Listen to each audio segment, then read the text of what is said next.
Hey everybody, it's 7 o'clock. 7 o'clock on Tuesday, the 27th day of May, 2025. And I am back in Studio A, and it looks exactly the way it looked the day I left it, which is a good sign, because there was nobody here. Well, Anthony was here for a little bit, because as I was leaving town, he was getting back in from Colorado. And, so yeah, I guess somebody was here. But Anthony wasn't screwing with my stuff, which is good. All right, well, welcome to the show. Tonight is going to be a wonderful, nice night. It's going to be a great evening of catch-up, and I can't wait to play catch-up with you all. So wherever you're watching, Quite Frankly.tv or Rumble or YouTube, Twitter, the D Live, Kick, Beyond, whether it's live or on demand, welcome. If you're watching live, I hope that you call in, that you interact with the show. Yeah, you have a good time in the chat room, but please be a part of the show. Remember, you can leave an imprint on the nightly show every night. That will be there forever when somebody listens to this 5,000 years down the line. What we are doing right now is already ancient history. You understand that? Okay? Look at all those hieroglyphics in Egypt. When those were being written down, that was the right now moment for them. And now it's thousands of years ago. It's ancient history. So I want you to write some hieroglyphics with me tonight. Think of it that way every night. That's the way I think, which is why I drive myself crazy. Literally crazy. So call in tonight, whatever the hell it is. And if you're watching it on demand after the fact, then leave a comment. Because in the meantime, that helps the show get seen by other people because it just tickles the algorithm's chin. Give it a little tickle, little something, and there you have it. So real quick before we get started tonight, I just wanted to jump right into it because it's going to be a little bit of an extended grab bag, but also open lines. I just want to see how you guys enjoyed yourself over the last week, how your Memorial Day weekend was. I got plenty of thoughts, things that happened, and whatever.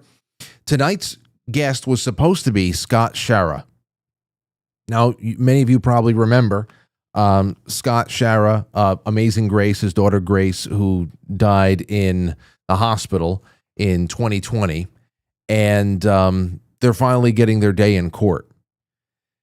And he was going to come on the show to update us on what's happening and all that stuff. And just before I went away on our little anniversary vacation, I got a text message from Scott that said, hey, listen, he was told by his lawyer to cancel all media until this all plays out. And you got to take a look at it. I don't know if you guys have been to ouramazinggrace.substack.com in a while, but you should definitely follow along because they're fighting a very important fight, aside from the fact that the telling of Grace's story is just really, it's something, it's heart-wrenching, but it's an important story to tell. And we've had Scott on the show a few times, and I'm looking forward to having him on again. And he has in his newsletter over there just a lot of the things that they've had to sit through with these depositions, the experts that are making statements that essentially exonerate the hospitals for the egregious care that killed Grace. You know, talking about to what extent was she immunized and using all types of expert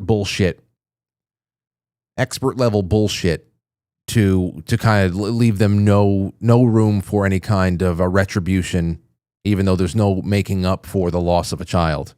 But you should check that out. That's on ouramazinggrace.substack.com. You can keep up with whatever they're allowed to make public. And when that is all behind them, I can't wait to have Scott on. And I wish them the best. And I hope that they win big, because that's a win for everybody. Tomorrow night, as of right now, I think everything's good to go. Mark from Michigan is coming on, and we're going to have him for the whole night. He'll be on with me around 7:15, and we're going to take it right on through until the second hour, because his show usually starts at about 8 p.m. Eastern time, and his show is all on shortwave radio. So tomorrow night is going to be really interesting because we're going to be simulcasting. So not only is Mark going to be on with us, but we're also, at least half of the show is going to be available on shortwave. and I can't wait to talk to him about that. And we'll let you know how to tune in on the dial and all that. It'll be a great trip, a 1990s retrospective, a shortwave simulcast, which makes it even more appropriate. And we'll be talking about new media in the 1990s, talk radio, the start of, interesting characters that we know today, the people he's met along the way, the militia movements and how big that was, how, if you're 40 or younger, you don't really remember it too much. So I can't wait to get a little bit more context from somebody who's in the middle of it all. That's going to be really interesting tomorrow night. And Mark is a talker, so that means I'll have an opportunity to just set him on a path and sit back and, interject from time to time when I want some clarity, and it'll be a fun ride, and I hope you enjoy it. That's on Wednesday, May 28th. Then on the 29th, we've got a really great show for Thursday night. I have so much material on Thursday night. It's going to be all AI based because Google had that VO 3 that came out. Absolutely frightening. I mean, it's awe-inspiring, but also frightening. And I have so many things that go along with it. And I think we might have maybe a short segment with Matt from Cultivate Elevate coming on the show, maybe in the second half, because he had just put something out there about AI inside of Trump's so-called big, beautiful bill, which you can call in tonight and tell me about. What do you think about it? Because when I look at the debt that is added through it, buy it. What the hell's that about? Are you happy with that? Are you happy with the big, beautiful bill? I will admit, in my time away, I have not been reading any kind of proposed or passed legislation. So I'll admit I don't know too much about it, but I'd like to know your thoughts because there's other things we're going to talk about tonight. On Friday night, I hope that we have a special guest. On Friday night, I hope the guest is a special one, and we will see what happens. Next week is going to be just as exciting as this one. But with that being said, I hope you guys enjoy yourself. Sit down, strap in, and we will be back in just a moment. Enjoy.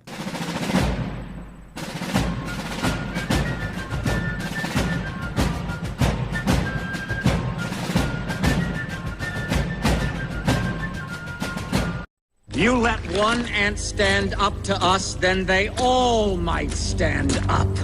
Those puny little ants outnumber us 100 to 1. And if they ever figure that out, there goes our way of life. It's not about food. It's about keeping those ants in line. That's why we're going back.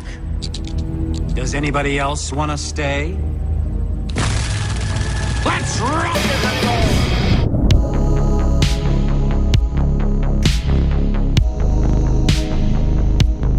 Evening. That's another thing I can't wait. I'm getting antsy about the new intro video, everything. I'm just getting antsy with some stuff, but there's still a lot more to look forward to.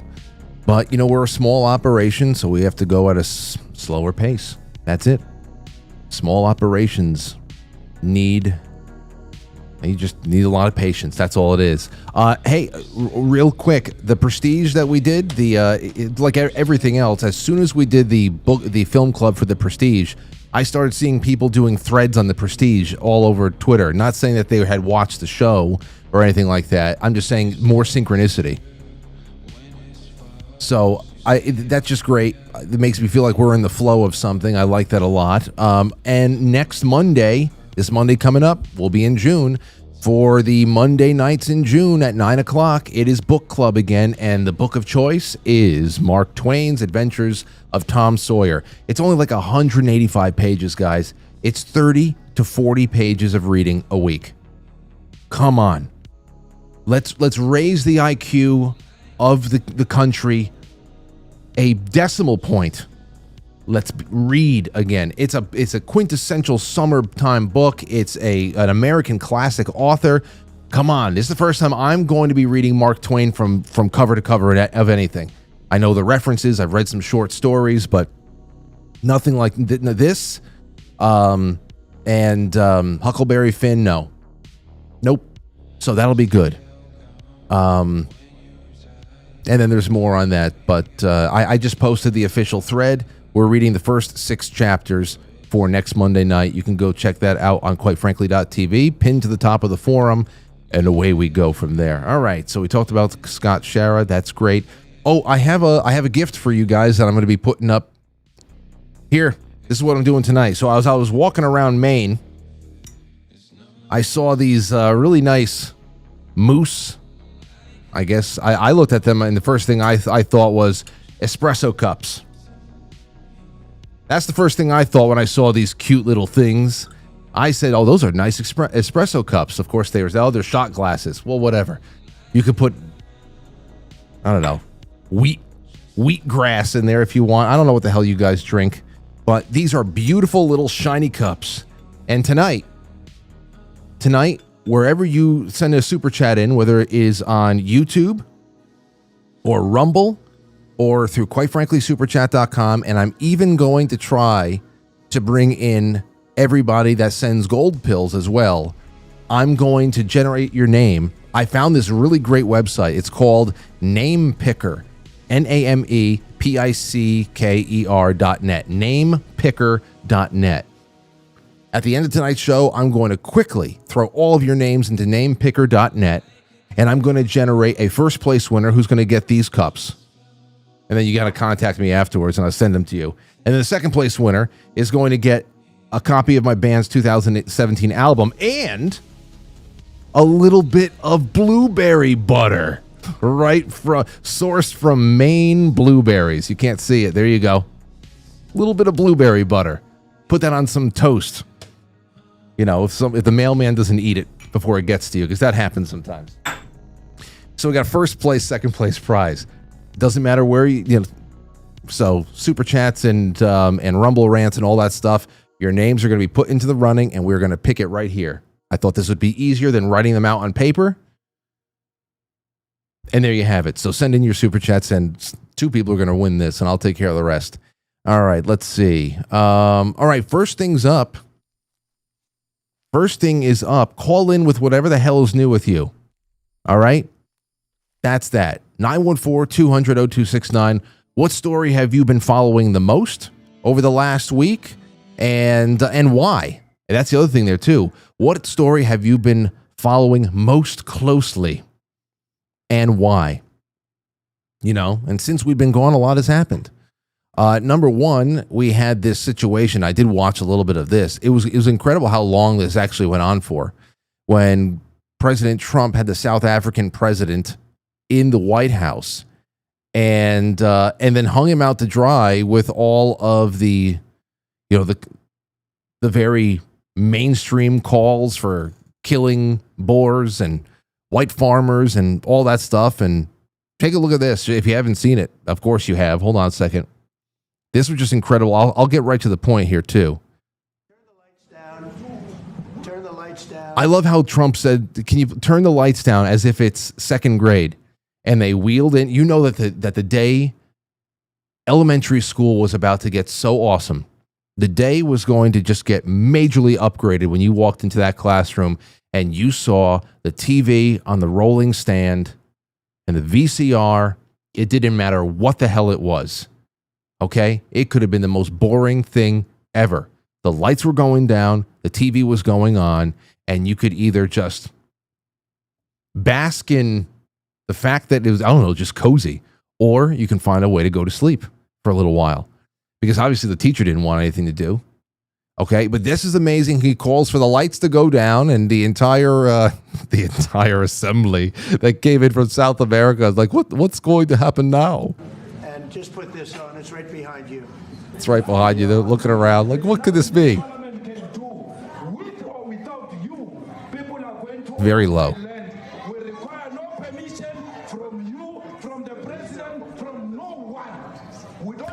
So they're listening to some of the delegations that are, you know, out there, and they're rabidly Marxist and they're bloodthirsty and all that stuff. And then it gets to the, you know, one of the many instances where you hear what's his name that we were talking about on the show a week or so ago, when we had Aristophanes back on the show. Here he is calling for the death of the farmer, of the Boer.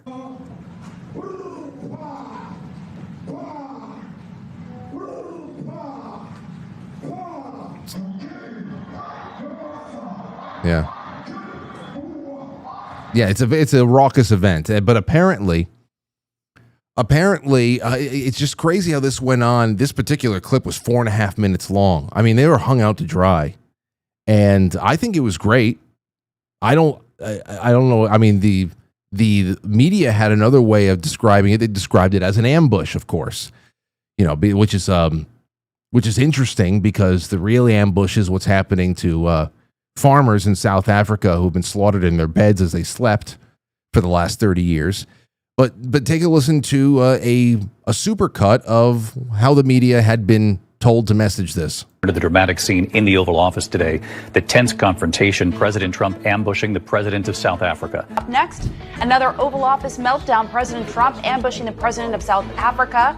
President Trump is being accused of conducting something of a diplomatic ambush of South Africa's president in the Oval Office. To be with you, I'm Katie Tur. President Trump orchestrated another Oval Office ambush today. Today, Donald Trump meeting with the president of South Africa and attempting to ambush and humiliate that leader. Zelensky territory, where essentially he was a bit ambushed inside the Oval Office. Felt like an ambush in there, kind of like the President Zelensky meeting in the Oval Office. This was an ambush. It was orchestrated. Cyril Ramaphosa brought his best diplomatic self to this meeting, but nothing could have prepared him for this multimedia ambush. What started as, to some degree, an ambush. Well, Katie, I mean, it was an ambush. Ambush. Ambushed. Ambush. An ambush. Ambushing. Ambushed inside the Oval Office. And there's Caitlin Collins ambushing inside the Oval Office. Like when girl sportscasters put on their sports voice, and it goes over the fence. Like, stop. Sorry. So that was the message. It never ends. It never ends. And then the president of South Africa, when asked, tasked, I should say, with addressing the press and trying to explain what was going on, explain to the world what was going on in those videos and everything. What he was left with, the only options he had was in saying that the kill the boar, kill the farmer, that was a liberation chant. And in no way, shape, or form is a call to violence or seen as a call to violence today. So, I mean, they seem to be liberating themselves from a stable food supply. That's what they're doing. That's happened in the past before, but there you have it. You want to talk about ambush, though? The phone lines will stay on. You want to talk about an ambush? Let's go to President Macron from France, who was ambushed by his wife. And he's getting off of a plane, and he gets smacked in the face. Looks more like a palm strike to the face. I went and I checked several sources to make sure that this is not AI, because we will never know for sure again in very short order. Okay, we can all sniff it out. We all have gut instinct and all that stuff. But in very short order, the name of the game is going to be that 48-hour, 72-hour rule is going to be just like we're going to have to be in a holding pattern. Stay in a holding pattern. Wait. It's going to take a lot of self-control to get through this next phase of media manipulation. But still, look at this. So his plane shows up. They arrive in Vietnam. The door of the plane opens up, and you can see Macron standing there. He's visible. His wife is not. And then suddenly, boom, look at his face. Boom. He is shocked. And then when he realizes that he's been made and everybody saw him, you can just see that this swapping of emotions is actually pretty funny. Now, I mean, official statement from France, the government over there, is that it wasn't a fight. It was a playful incident, that it was a moment of do they have it over here in this New York Post article? That it was a moment of closeness. I saw that. I saw that before. A moment of closeness between two people who love each other dearly. Anyway, so he comes down the stairs, and I don't know, he just doesn't seem very...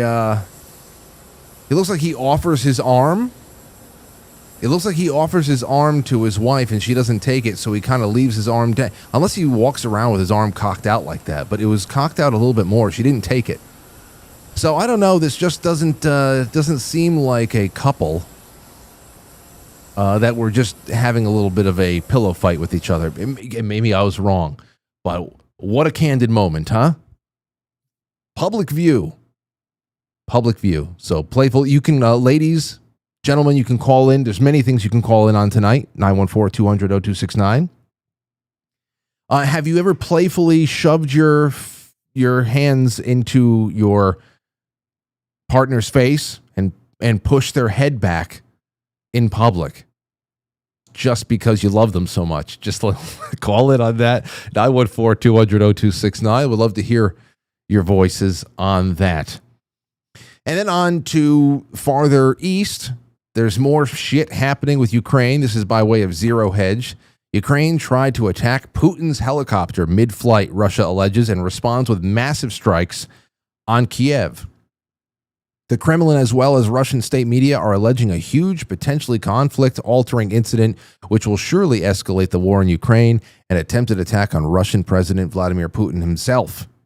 A high-ranking Russian military commander on Sunday described that last week as Putin traveled to the Kursk region for the first time since its liberation after 6 months plus of Ukrainian occupation, Ukraine tried to attack Putin's helicopter mid-flight, sending a wave of drones to swarm the flight path of the chopper. So, that's continued. Then you get this from Germany, which, it's almost like Baba Vanga has entered the chat at this point. Germany's Merz, the chancellor, said on Monday that Western allies will no longer impose range limits on Ukrainian weapons. He said that lifting of these restrictions will allow Ukraine to strike military positions in Russia, and added that his government would strategically no longer detail what arms it is sending to Ukraine. So essentially we will continue fighting the war on behalf of Ukraine and giving it whatever it wants. We're just not going to tell you what caliber bullets we're sending over. Now, obviously, there's a little bit of a strategy there in discretion. But the whole point is this was supposed to be there's supposed to be no discretion left in any of this stuff. All right? Having no discretion and essentially telling the world, each other, because it's all the same people, they're telling each other. They're announcing to us, but they're just telling each other, hey, we're in a suicide pact together, and we're fighting this war unofficially, but officially we're the only ones fighting this war and keeping it alive. And I don't know. We've been pushing this around for nearly 3 years now, and we've wanted Russia to attack us, but they're just not doing it, damn it. That's what this is all about. And it's just crazy now here. Chancellor Merz, Friedrich Merz, said that on Monday, Germany, along with Ukraine's other key Western backers, had lifted range restrictions on weapons that they send to Kiev to fight against Russia. This guy took office earlier on in the month, this past month, and vowed that we will do everything in our power to continue supporting Ukraine, including militarily. It's all military. It's all military. There's that. We did get something from the White House on all of this. Again, whatever you want to comment on, please show the world that you have vocal cords. 914-200-0269. I've always had a very good relationship with Vladimir Putin of Russia. This is Donald Trump. But something has happened to him. He has gone absolutely crazy. Well, yeah, his helicopter almost got shot down. It's been going on for far too long. I don't know why. I have to. Everybody's going to ascribe different motives for all this stuff. Me, I don't know. If I was in Putin's position, obviously you're motivated by self-interest of any, whatever your country. You're motivated by self-interest of your country, and the histories of the lands out there are a lot more ancient than over here in the United States. And but when you know about what's really at stake and holding out for a possible solution that's not going to destroy the world, I mean, I can see how a lot of this is infuriating. You know, it is a drain. It is a stalemate. They have no chance of losing it, Russia. But at the same time, it's going on forever. And I remember when that Wagner group was in all of the headlines, that there was a little bit of a almost like a mutiny that was happening earlier on in the war. And it was stemmed from, you know, the slow pace with which Putin was going to wrap things up. And that's mainly because he was not really hammering Ukraine, the interior of Ukraine, to try to limit what's going on with civilian tolls. But things are just, here we are 3 years later. I'd be going crazy too. So who the hell knows? But this is the position that Donald Trump is taking right now. How it's going to be used in negotiation, you can tell me when you call in. He has gone absolutely crazy, Putin has. He's needlessly killing a lot of people, and I'm not just talking about soldiers. Missiles and drones are being shot into cities in Ukraine for no reason whatsoever. Is it for no reason? Is there no cause? Is this not a two-way war? Is war ever polite? I mean, I don't understand what the hell I'm missing here. I've always said that he wants all of Ukraine, not just a piece of it. And maybe that's proving to be right. But if he does, it will lead to the downfall of Russia. Like, what? I don't get that.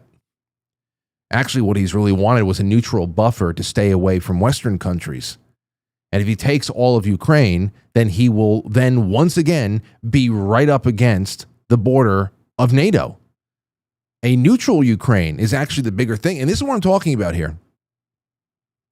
It comes right back down to that question I've always had about what happens to Ukraine afterwards. You know, is the real stay-behind forces that have occupied the government of Ukraine, the internationalist forces, a cabal of them, quite a few vested interests in there. What's going to happen to them? You know, I've always said that if he wants all of Ukraine, it'll lead to the downfall. Likewise, President Zelensky is doing his country no favors by talking the way that he does. Everything is out of his mouth causes problems. I don't like it, and it better stop talking.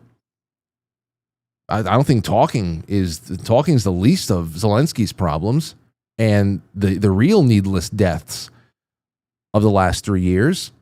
This is a war that would never have started if I were president. This is Zelensky's, Putin's, and Biden's war, not Trump's. I'm only helping to put out the big guy, to put out the big and ugly fires that have been started through the gross incompetence and hatred. Well, here, my question is this. If Donald Trump, and I know that he was, because he was getting close to something, and I really do think that part of the reason why there was not a lot of problems in the East, in this region when Trump was in office, is because he's far more unpredictable and far more competent than the people who were in, and he had a lot less vested interest in Ukraine, and because of that, he sniffed a little bit too close to the Burisma thing and what was the real true nature of what was holding up that operation in Ukraine that's still intact today.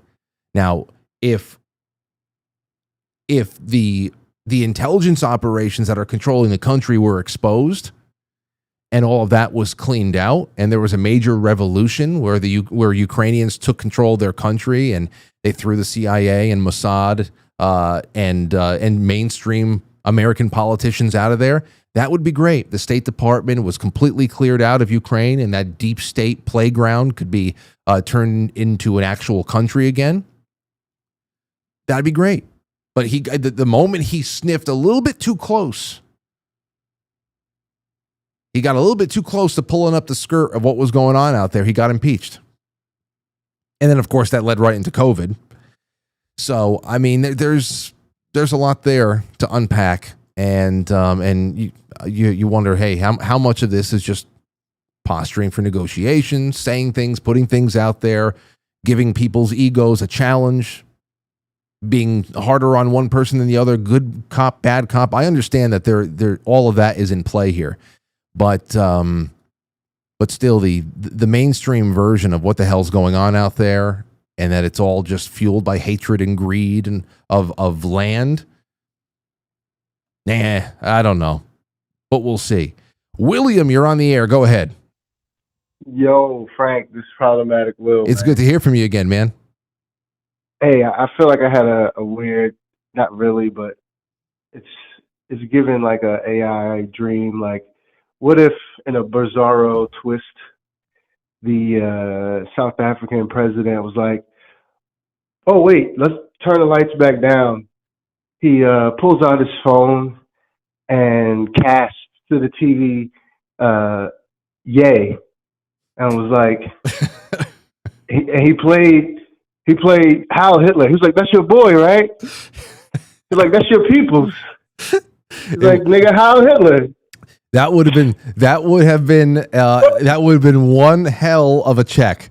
I'll tell you that would have been a check if he could have just cast to the TV, use the Wi-Fi to get out of there, and even just play any of the fantastic memes from the last. It's true. It would have been a fantastic check. That would have been, perhaps Donald would say, you know what, touche. He would have to say touche, bro. No. I know. Well, that's all, man. I love y'all. I love you too. Hey, you know what? You're probably going to like Thursday night show. You want to talk about AI fever dreams? You got to call in on Thursday, Will. AI fever dreams and the new Ouija board. That's what we'll call it, perhaps. That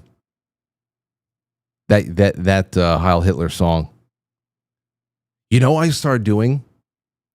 It was ridiculous. What the hell? Hold on. What was it? 1,000. Who is the song? Wait. Give me a second. Vanessa Carlton. That 1,000 Mile song. That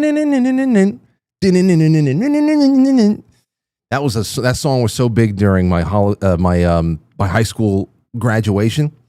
For some reason, the Heil Hitler song has been getting mashed up in my head for maybe about 2 weeks now with the Vanessa Carlton 1,000 Miles song. And it's all with it. It's the piano line, and then it's the Heil Hitler line. And the way that it gets mashed up, I didn't see, how can I mash this song up with things in my head? For some reason, it just happened. And then I started dreaming about it. Very strange. Very strange. That song is very strange, what it does to you. I don't know. It's hypnotic. 440, you're on the air. Who's this? Yes. Hi, Frank. This is Andra / Cobalt Cat. Hey, Andra. How you been? Good. How you been? I watch your live streams. I was able to join you on Copy for the first time live on yesterday. But anyways, real quick, you said to call in for stories that you've been following up with. And I follow closely with what's been going on with artificial intelligence because, as you know, I am blind. I can only see light. And some of the stuff has been very fascinating to me with what my iPhone can do and how I'm able to be more independent, do things like reading mail. And I have been hem-hawing and in the market to possibly purchase the Meta Ray-Ban glasses. I know 3 blind friends who have them. I have tested them out myself when I was in DC in February, and to me it was very fascinating. And I said, oh my God, I really want to get a pair of these, but I'm just very hesitant. I'm probably leaning more towards I would like to get them so whenever I travel I can navigate airports independently. Like you can ask it, hey Meta, what am I looking at? And it will tell you. So Andra, explain this a little bit more to me, because when you say you tried it out, you only see light. Obviously, you're not talking about anything that's implanted. So it has to be some sort of almost like a guide. It's talking to you the whole way. Yeah. So what it is they look just like a regular pair of glasses, and on the left side is a very small light, kind of like where the arm of the glasses would bend, and then on the other side is a camera. And so you download the Meta app on your phone. So you've got to be connected. You got to have your phone. You open up the Meta app, and it's not giving me the ability to see, but rather Example, I go into a hotel, or if I'm looking for a gate, an airport gate. If I know I'm standing in front of something, or if I'm in a subway, I can say, "Hey Meta, look and tell me what you see," and it will say, "Okay." It'll take a picture, and it will say, "It looks like you're standing at gate 4C." Or I see what you're saying. I see. Yeah, what you're, yeah. So they're not going to give me. They wouldn't give me the ability to see.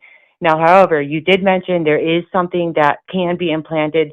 That's where I personally will draw the line, because I feel like once something is implanted into my brain or even my retina, that's when I feel like I would lose my sense of like security. And you don't know what, I don't want to sound like a crazy person, but you're not crazy. You just don't know. They might be able to control you in other ways. Like, oh, well, you got this device, so therefore, terms and conditions may apply.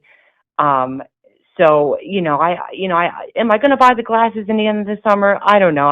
I'm really hem-hawing about it.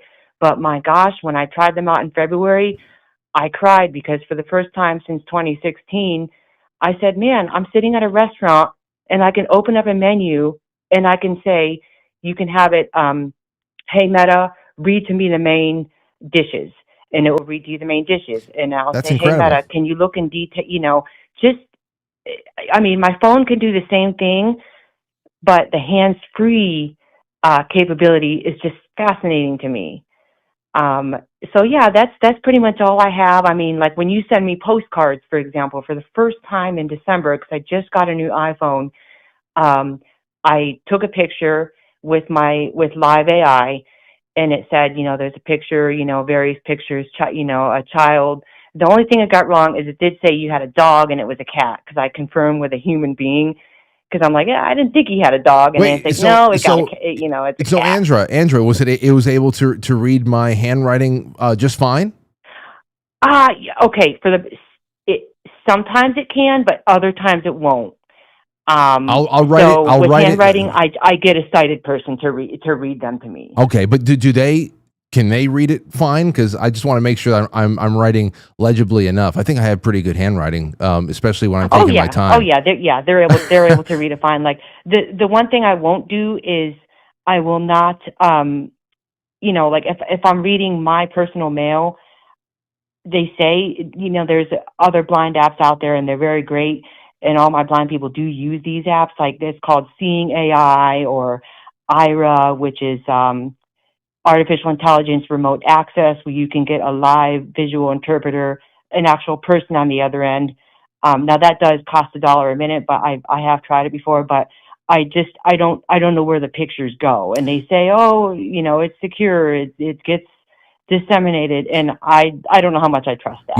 Well, I mean, there's a lot there. And I understand.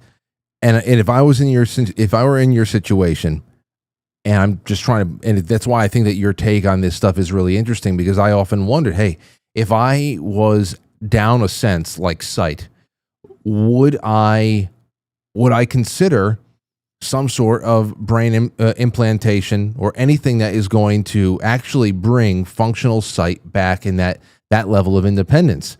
And I that's the big thing about hearing Neuralink stories and any of the tests that are going on that will eventually be able to give independent use of limbs back to quadriplegics or anything like that.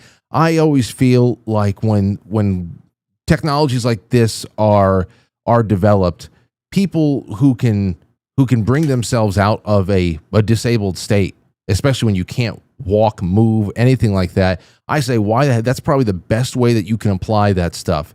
And of course, we know that is always going to be the tip of the spear.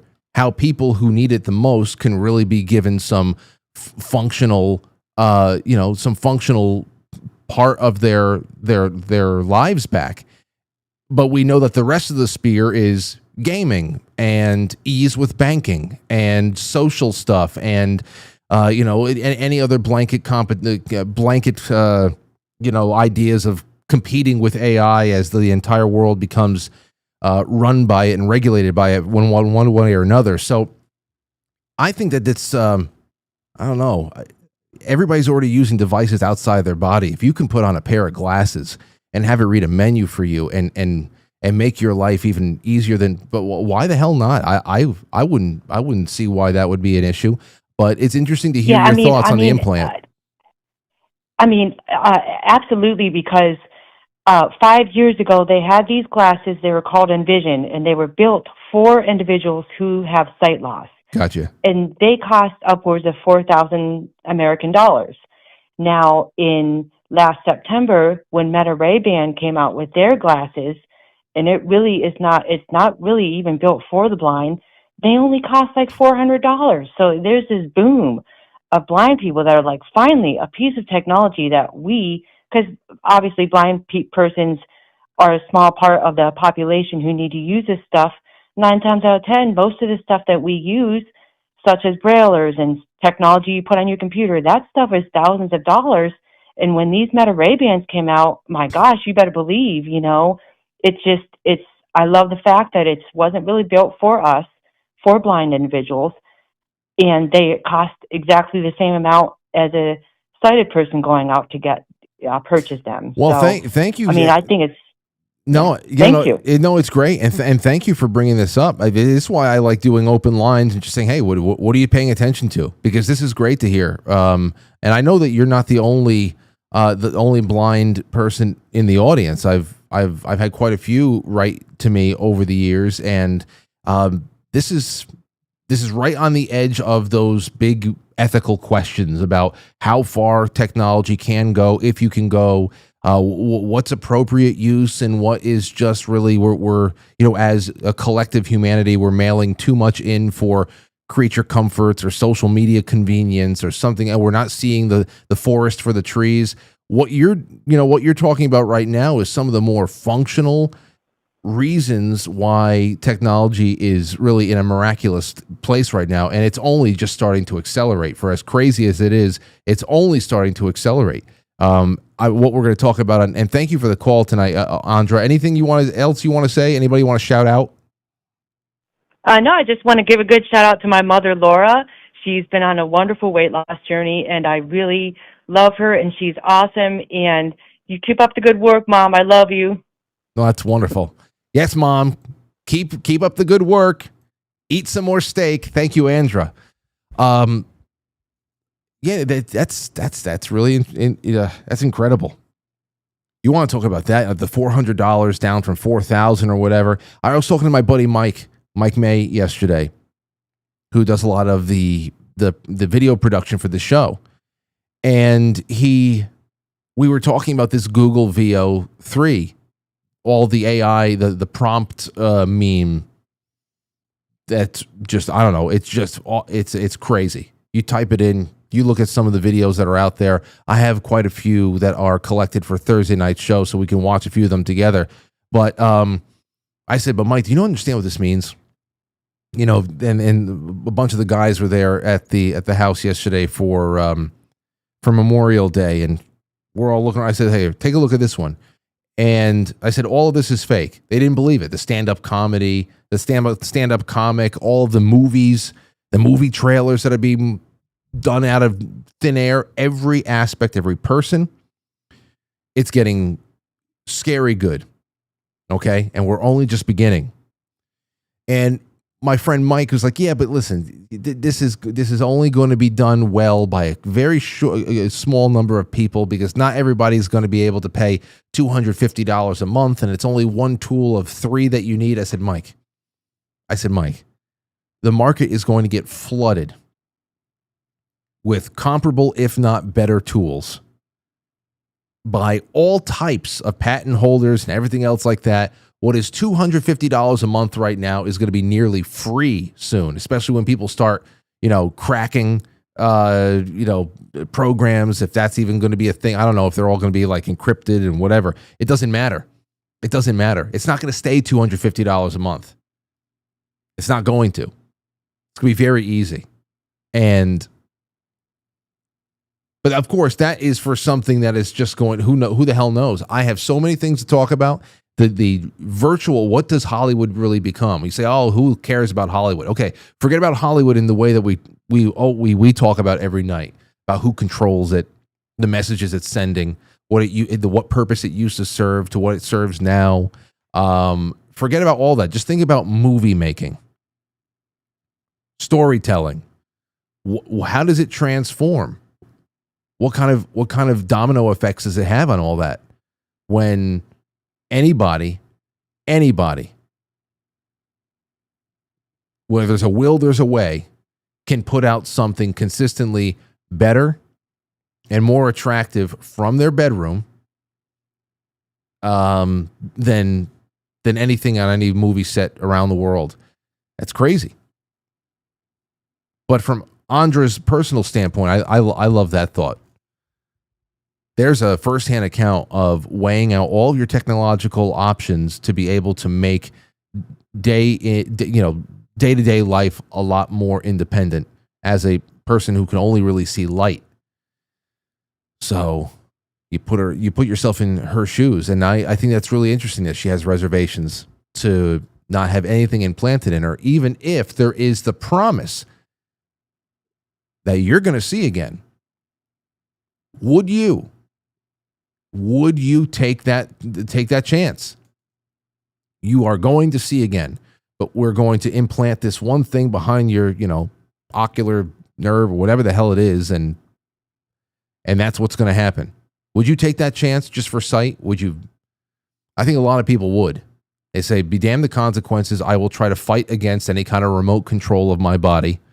And hopefully it's all just a very scary fever dream and it's not real. Yeah, nobody can actually hack my eyes. But there you go. Call in. That's the whole nature of the show tonight. And also remember, I have I'm going to be giving away these awesome espresso/shot glasses.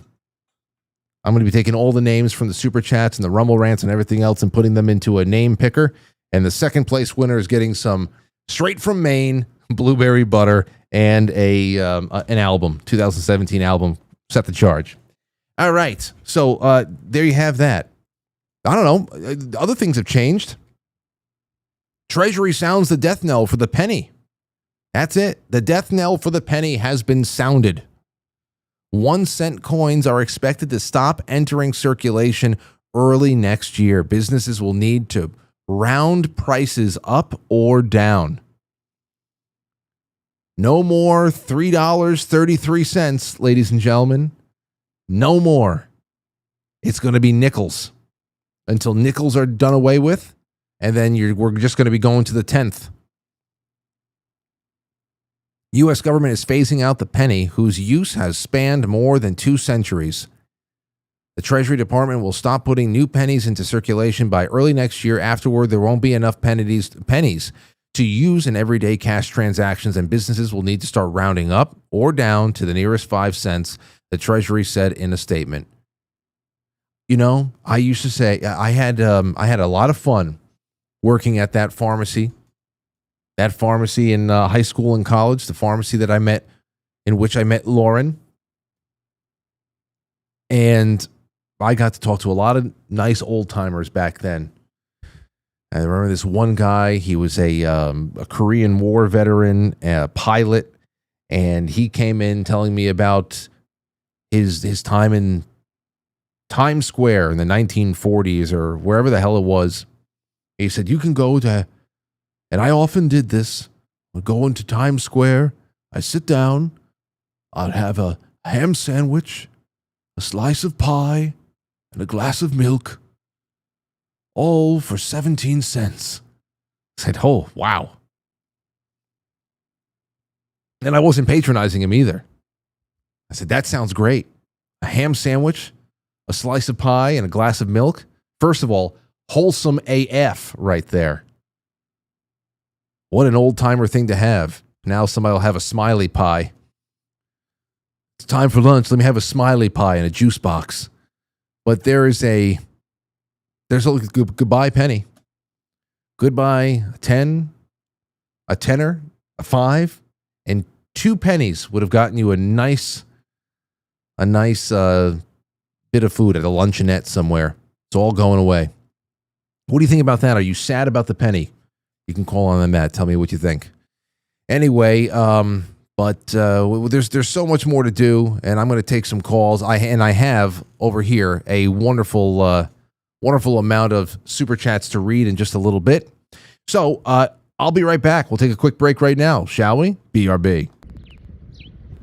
What is up, guys? Mike Collins here from Wandering Wolf Productions at Easter Island, and you are watching Quite Frankly.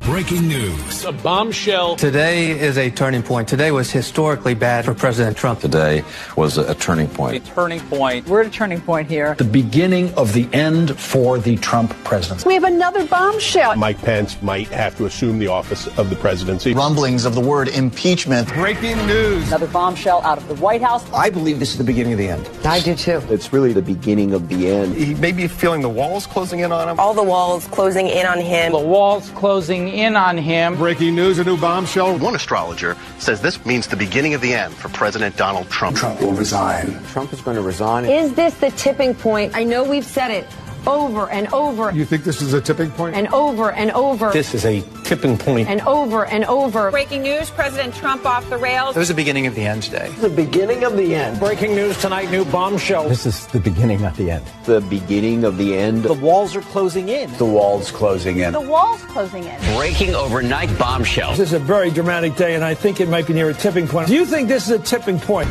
December 1st, 2017, you can mark it down. This is the day that everything changed. The beginning of the end? Beginning of the end. The beginning of the end. The beginning of the end. The beginning of the... We begin tonight with the bombshell. Donald Trump is in a lot of trouble. Trump is in trouble. The president will resign. Another hour, another bombshell. This is a tipping point. Trump's going down. This president could be impeached. Resignation. I don't think this president is going to serve out his term. Mr. Trump will not serve out his term. He will not serve out his term. No way. No how. Breaking news. Absolute bombshell. Donald Trump is not. He's done. And it's over. It's over. The walls closing in. The walls closing in. This is going to be the Achilles heel. Breaking news tonight. I expect Trump to depart. This week will be the watershed week. Trump is in big trouble. Trump's in a lot of trouble. It's a sign of a terrified old man who feels the walls closing in. The walls are increasingly closing in on him. Tonight, the walls are closing in. Today changed everything. This is the beginning of the end. Today, the biggest Tipping point for the Trump administration. What a historic day. The bombshells. He's underwater. He feels The walls closing in. turning point. we may be at a tipping point. It's the beginning of The end. The beginning Of the end. Another bombshell. bombshell. Bombshell. Bombshell. Bombshell. Bombshell. bombshell. This is a bombshell. It is. That rug really tied the room together, did it not? fucking A. This guy peed on it. Donnie, please.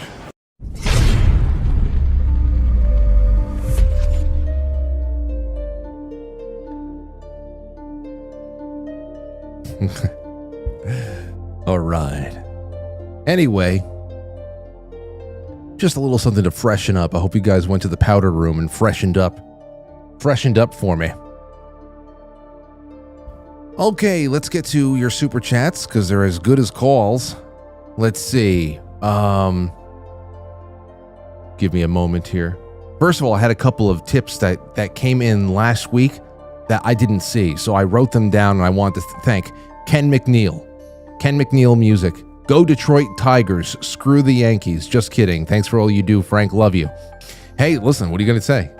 The Yankees are doing great, but the Tigers are doing better. Tigers looking fantastic. So good for you, Ken, and we'll see what happens. You played us in a very cold time of the year. Let's wait until it warms up a little bit. No, we're not going to see you again unless we play in October.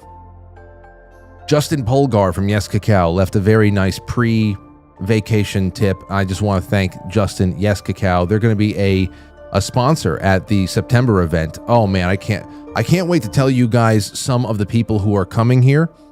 The distinguished guest list. I can't wait to tell you. It's going to be so fun. Let's see here. Gino. This is another one that I missed. Frank, it's great that you got Richard Gage on. 9/11 so huge for so many of us and so clear that the official story is BS. His group has done great job putting out materials showing how they say those buildings came down, that it's impossible. Love you and the family. It's thank you so much, Gino, for all of that. And then Gut Instinct 1776 says, happy anniversary, Frank. Have a great vacation. And wonderfully generous, all of you guys. And now on to tonight. Let's see. Cajun Lady says, following Let's see. Following escaped convicts in New Orleans story. What are you talking about? You got to call in with that Cajun lady, or tag me in something on Discord. I think you're in Discord, right? Tag me in an article on Discord. I want to know about it. Wait a second. Oh, you did. Sawed pipes and taunting messages. How a mass escaped exposed. Security fail. What the hell is that? Okay, I'll get to that in a second. There's an escape. Joe Martinez over on YouTube. You know what? I should start putting these in. No, I'll put those in at the end. I'll take a little bit of a break and I'll put all the names in. ST says, I'd be down with double shots of espresso or blueberry jam. So happy you're back, Frank. We missed you. God bless. I'm happy to be back, but I'm never that far away. Ron Oswald says, glad you're back, Frank. Thank you, Ron. Kurt says, great episode. Enjoying the callers tonight. Thanks, Frank. Thank you, Kurt. Hello Kitty says, Frank, Dwayne got quite jealous to see that you went to Metallica concert. Hope you had a great time. Oh, yes, absolutely. I got another super chat over here from Jane, who says, it was so great to watch you and your brother walking into Metallica concert the other night and listening to you talk. For those of you who don't know, over on YouTube, where the hell was it? This is, there's a picture of me and Anthony in Lincoln Financial Field over there in Philadelphia, hanging out, section 111, wonderful seats that we didn't pay for because Anthony did work with Live Nation and they gave him his choice of Metallica tickets. And he asked me to go. And even though I had just driven back from Maine 7.5 hours the day before, I said, we're doing another 2.5 to and from. And that's when I realized how close I am to Philadelphia. And I got to go down there more often. I mean, not too often. But I got to go to Independence Hall. I got to do field trips with Aurora. She's got to see some of those places on a historic level, you know. Bring some bodyguards and Navy SEALs with me. But it was really a wonderful drive, and we had a great ride back too. I want to talk about all the things we were talking about The Godfather, to the behind the scenes of The Godfather, and then it started go. This all based from the book club. And then from behind the scenes in The Godfather, we went to Godfather 3. We started talking about the assassination of John Paul I. Then we started talking about Windswept House. Then we started talking about Malachi Martin. We started listening to old Art Bell, Malachi Martin on the way home. It was really a lot of fun. Anthony was getting a little bit of a crash course and stuff. A lot of fun. But as I was saying yesterday on the coffee stream, it's something else to me. Going to a rock concert with Anthony has really changed in significant ways over the years. You know, our first concert ever, we didn't go with the same people. He went with some friends, I was with ours, but we went to the same concert in November of 1999, Madison Square Garden, Metallica and the Symphony, conducted by Michael Kamen, S&M. And it was life-changing. It was just great. We already knew we wanted to be musicians and all that stuff, but I'm in 8th grade, he's in 6th grade or whatever the hell it was. And from there, festivals and everything else, we're playing here, we're playing there, we're just, we're just in it, and we're just want to be on stage wherever the hell we are. And it's just one of those things. We're always going to these things together. Now, lately, he goes to a lot more shows than I do because he has so many friends in music that they're always giving him VIP, and he's going off on nights that I can't go and everything else like that. But I'll tell you, going there with him on Sunday, I'm essentially always bodyguarding, and or taking pictures of him with his fans. And once he gets noticed by one person, then everybody says, who's that? And then everybody realizes, and then fucking lines form. And it's just funny watching him, we'll just be sitting there, and somebody a couple of rows in front they'll look over, and then finally somebody will dig up the courage to turn around and go, are you the guy that does, and I can see Anthony was like, he's not going to say, he's just going to sit there like smile and wait for them to get it all out. But, I'll be the color commentator in there too, and I'll say, hey, where are you guys from? And I'll expand the conversation a little bit more.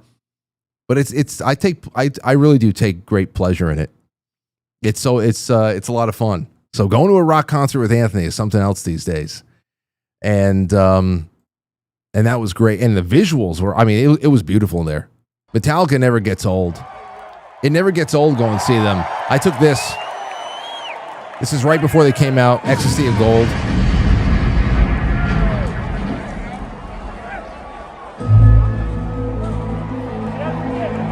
It's so good.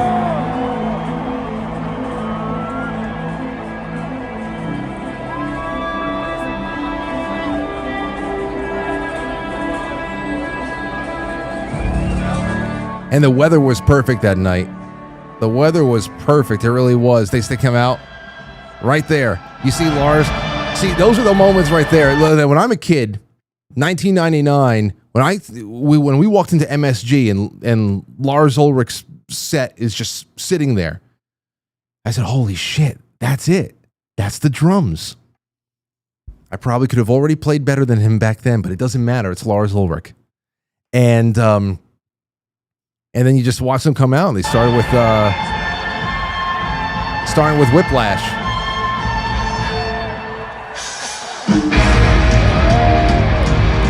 Fucking A, man.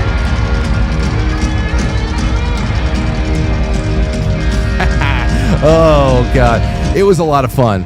Well, we timed our exit pretty well, so we didn't get caught up in any of the traffic. We've been to so many of those shows at this point that we got everything we needed. I wish they played a little bit more from Load and Reload. I know some people would hate that, but I think that they're actually better suited for it at their age. And they're great songs. All right, I'm sorry. I went on a little bit more about that. But you can watch the live stream of me and Anthony walking into Lincoln Financial. It's on, I think it's in the Interesting Shite playlist on the YouTube. I also posted it around and stuff like that. We walked in, just found our seats. The whole thing's on live stream. I tried to go live when they came out, but all of the data in that stadium was just getting sapped. So I shot a little bit of it and I put it up later. So there's that. Now, I don't know what else to say about that. All right. Let's see. Jay Britt says, welcome back. Mark Swan says, how much bull semen can the moose shot glasses hold? Asking for Nikki. I don't know. What are we talking about here? A little 2 ounces? Nikki better fire back after that one. That was low. So, and then thank you so much, Mark. That's what I have going on there. ST, I'll be down with double shots of espresso and blueberry jam. So happy you're back, Frank. We missed you. God bless. That's the whole thing there. I'm never gone. And I hope you know that. Over on Rumble Rants, and I'm going to start, I see some calls starting to trickle in. That's good. Happy to see you back. This is Big Chief Patriot. Happy to see you back in the studio, Frank. Glad you got some much-deserved time off. Love the show. It wasn't time off. That's what you guys should know. So much of the show is my life. And some nights it's a little bit less personal than others. We're just talking about things that are happening in the world. But, when I'm out there with Lauren and Aurora doing one thing or another for one, it's very important. And the time off, there's some things I'm taking time off from, like the tedious preparation of every show, the way I do it, at least. And that's wonderful. But other than that, I'm always observing things. I'm always recording thoughts. I'm getting inspiration from everything going on around me. And it's really a wonderful thing. And we talk about the importance of family on this show all the time. I would be a hypocrite if I didn't spend time with family, That's everybody out there has to start doing. Whatever you can do with whoever you can spend the time with. It's more so about even just being around other human beings. And it's going to be more important to do that now than ever once this AI shit makes everything that you see on the internet more obscured. Everything on the internet is going to be obscured. Top to bottom, there's going to be very few places you can go. Okay? Seriously, it's going to be like that, which I think is one of the silver linings of all this. It's going to force people to be outside until, of course, all the sex bots are so well done that you can't really tell whether or not they're robots. That's when we're screwed. That's when we're really screwed. But other than that, I think that the big silver lining is people are just going to be outside. So, yeah, I know. Quite frankly, officially, is in the studio behind the microphone. I get it. And I understand. I'm with you too. But it's a whole other gratifying kind of work being out there with the family, and it's very gratifying. I love it. Miss Puff Puff says, glad you're back, Frank. We missed you, man. Glad. Thanks for the great show. Keep up the good work, dog. Love you to the Franklies. Thank you. Puff Puff sounds fun. Let's take a call. 541, you're on the air. Go ahead. Brother Frank, it's your friend Zoe. Hey, Zoe. Hey, did you block off your cross-country travels yet so you can be around here in the early goings of September? I will be there. You said September 6th, right? Yeah, you have to be here. You have to be in the area for the 5th and the 6th. Okay, I will do it. I will definitely be there. Okay, go on with what you have to say. Dude, it was 40 years ago that I saw Metallica for the first time in Hollywood at the Pantages Theater. You're talking about the show the other night, and I'm like, I started thinking back, and I had to actually pull it up. It was March of '85. Holy cow! Wow, incredible. That's when you were born, right? I would be born mere weeks later. Oh man, it was hell on wheels. I was only 26 at the time. Wow, yeah, I mean, incredible freaking show. And the only time I saw the original lineup. So, sadly we lost the bass player shortly thereafter. Yeah. Man, was it a great show? Oh yeah, it always is. The videos you played were really impressed. I mean, stadium shows have changed so much since back in the day when I used to go, but I'm glad to say I saw them in just a tiny little,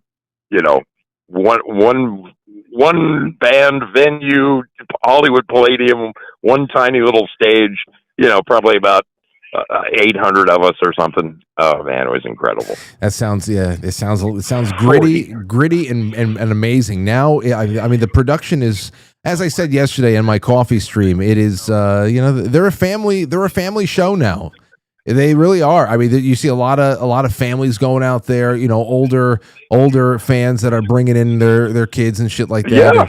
But absolutely. But the light show of all, so many acts have amazing light shows now, and it draws you in. The atmosphere is wonderful, and open air stadiums, arena. Whenever you ever get the night sky above you, it's magic. I love it. I loved all the little towers all throughout the whole place with the videos. Right? I mean, they've really taken it. That technology is pretty cool, but I'm still glad to say I saw them back in the day, baby. You're lucky. You're lucky. And thanks for the call, Zoe. All right, buddy. All right, take care. There you go. It was gorgeous weather on Sunday night. It was gorgeous weather yesterday, Memorial Day too. But the weather today was infuriating. The weather today was warm, low 70s. That's fine, but I wouldn't call it sunny. I would just call it bright. You guys know what I'm talking about? It's just a bright day. There's that very familiar white filter between you and our star, and it's just like a screen, that white screen between you and the sun, and it comes with that very familiar scratchy throat and brain fog. It's infuriating, really. Speaking of Tom Sawyer did not have to deal with this. Mark Twain. I think about that all the time. The Sky today actually reminded me to make the official thread for the book club, because I was thinking, imagine the pristine summer skies that country kids had to look at in the 19th century. And I know that we had pristine summer skies just within the 90s. I know that there was always air traffic going on up there and things happening, but it's not like it is today. Also, playing hooky you know, skipping school today, what would you do? I feel like skipping school today is not playing hooky. I feel like you're not playing hooky unless you're skipping rocks down at the creek, catching fish or something like that. Today, it's just plain old truancy.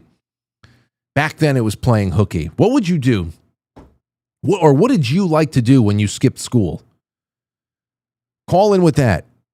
914-200-0269. It's only 8:11 p.m. We have a little bit more time with each other. What did you like to do the most when you skipped school? And I'm talking about really skipped school. Like your parents weren't in on it. Hey, I'm taking you out of school. We're going to the Yankee game or something like that. It's like you devised a plan. You were not going into school. Your parents didn't know. Nobody knew.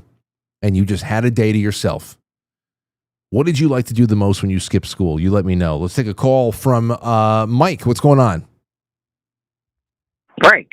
Hey. Yeah, can you hear me okay, man? I can. Hey, first of all, I love your little interlude there telling about how you're looking after Anthony on the trip to Philadelphia, how you're kind of watching after him and stuff. That's just great stuff. Good little slice of life there. I love it. It's a big change. I remember just sitting there saying, "Wow, has when because I'm always waiting for the first person to see him, and then I'm always like, you want me to take the picture?" And they hand over their phone, and then but from there it's like after I took the first picture, I handed it back. I just like, man, I just remember going to like Ozfest and all that other stuff, and me and Anthony and our friends, our bandmates and whatever concert we were going to, we all had 24 freshly ripped CDs of our latest demo in our back pockets, and we're handing out people demos, and we're just trying to get attention from people, and nobody's paying any of us attention. They'll take our CDs, but they'll become a coaster when they get home or something like that. Nobody's gonna actually listen to it, but you did what you had to do. If you were in the game, you're whatever. And now it's just effortless. I mean, to have somebody want to take a picture with us would be incredible. So it's great to see Anthony go through that. Yeah. I'm so glad you guys did that. I had one topic of recent news that I wanted to try to catch up on. Maybe somebody knows more than I do. Okay. But the Cash Patel Dad Bongino. I've been very enthusiastic about having these guys in the FBI, but I was really taken aback to hear them say both Epstein killed himself. I know. And my mind, the way my mind could think of it is, I know everybody has a weakness. I'm guessing. I think these are solid guys, but that the truth is something so terrible. Whatever it was going to be, it was worth them saying that. That they're holding. That it's helped them keeping something under wraps that would have been so awful that they thought it was worth it.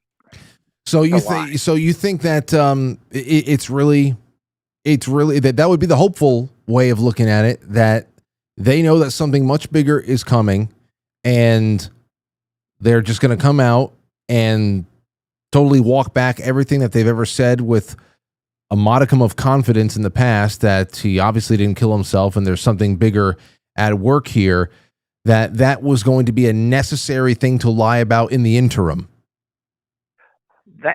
That is what it's looking like to me right now, and I'm not pretending to know everything. I'm just trying to judge human nature the best way I can figure these things out. Okay, that's just what it looks like from one person. Well, let's see. We'll see what people think about that. Is that all you have to say tonight, Mike? Yeah, that's it. Just love your show, love you, and all the best to Lauren and Aurora. Thank you so much. Same to you and the wifey. Talk to you in a bit. Let's take a call from Kelly. Is this you? It is Kelly, yes. Hello. Free. Good to have you on. So what's on your mind? Thank you. Oh, you were just asking. I've not had you on for a minute because I've been trying to call, but you were asking what we always did when we cut school. And my friends and I always went to the beach, went to Santa Cruz. Okay. Well, I mean, that's obvious.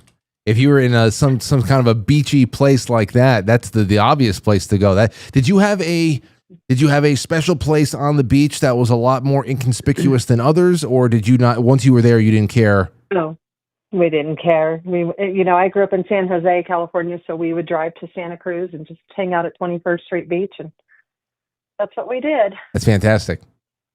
That's great. Well, I love it. Yeah, a lot of fun. 80s. All right. So going to the beach in Santa Cruz in the 80s, that sounds like, yep. That just sounds like, that's actually what I always grew up, part of what I always grew up thinking about California life when I was a kid.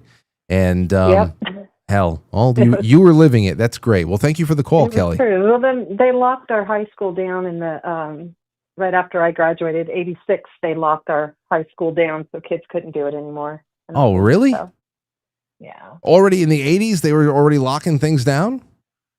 Yeah. Well, after I graduated 85, and next year they were locked down. So closed campus. You were in there for the good old days, at least. Yes. All right. Well, yes. All right. Thanks for taking my call. Thank you for making it. I'll talk to you soon. And okay, bye. All right. There you go. There was Kelly. What did you do all those years of skipping school? Or if you only did it a couple of times, you vowed, I'll never do it again. I got into so much trouble, this and that. You can call in with that. But there's so much more. Let me see here. While everybody was calling up, I was actually putting some of these names in. I remember I would either go to movie theaters. We'd go to some movies in the movie theaters, or on the days that nobody knew I was skipping school. Every once in a while, I would skip school. I would wait for my mother would drop me off at the bus stop on her way to work, and then I would just walk right back home. It wasn't all the time. I would sprinkle it in every once in a while so it didn't become a pattern. Maybe once every couple of months, I say, do I want to do this day? I need a day. I need a day for myself. And what would that day be? I'd have to be quiet as a mouse because my grandfather was home downstairs. If he heard footprints upstairs, he probably would have called the cops so somebody broke in or something. So I would be on the couch, just chilling, watching AMC. I was watching old movies. There's something about staying home and watching black and white films. I don't know. 413, you're on the air. Go ahead. Hey, Frank. Grady from Massachusetts. Oh, it's always good to hear from you, doing? Grady. Good to hear from you. Hope you had a good vacation and all. I did. Thank you. Happy anniversary belatedly. Thank you. Good. Probably just the Epstein thing. Now, I think he's in witness protection and maybe singing, which they could not admit because he has to disappear.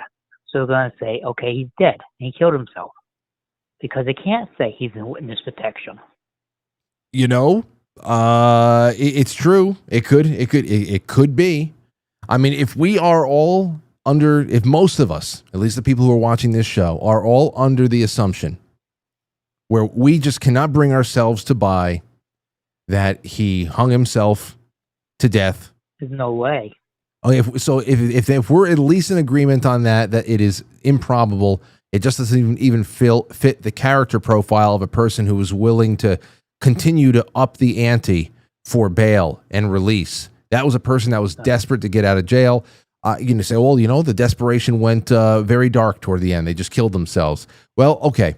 Either way, if we don't think that that's the way that he was removed from the chessboard, then anything's possible, because that's the last thing that we ever heard about him, is that he was being wheeled out of the hospital. We got to see his weird dead ear.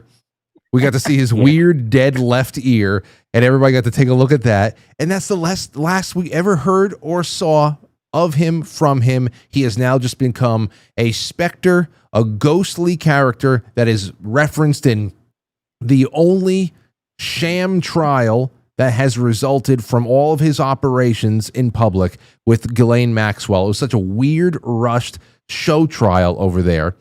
He is just like a looming, stalking figure, like a specter in the background or something like that. That's all it is. It's so strange. So if you tend not to believe the official story of what happened to him, and that is the last time we saw from it, then all we know is this one thing: he didn't kill himself. That could also mean he didn't die. And from there, speculation and our favorite brand of theory is really the only thing that wins out. Right.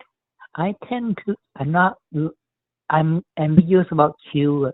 Some of his stuff's shown to me right, but I'm not all in on it. I do like the idea that it's all a show. So they will give him little hints where the year didn't match and the whole scenario didn't match from killing himself. Mm-hmm. And it's just, and Phoenix, my roommate, thinks it's actually to trick the deep state into a corner, another trick for trapping them.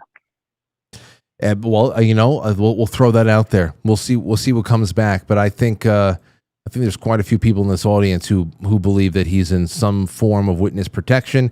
I actually believe it's highly probable that Ghislaine Maxwell is also being only loosely covered in the press as being a consistently imprisoned person. I think that she has a lot more privileges than we are being told. I could be totally wrong, but I just don't. They're singing. They're both singing. Perhaps. They're good. Perhaps. Good. And thank you for the call, Grady. Yeah, thank you for taking it. Yeah. Take care. Do you, ladies and gentlemen, believe that they're both singing right now? Could it be? And in what protective custody were they in during the Biden administration? What was going on there? Who was keeping Jeffrey Epstein alive during the Biden administration? And how did that change hands and now they're all singing? Because if they're singing, think about who would be managing their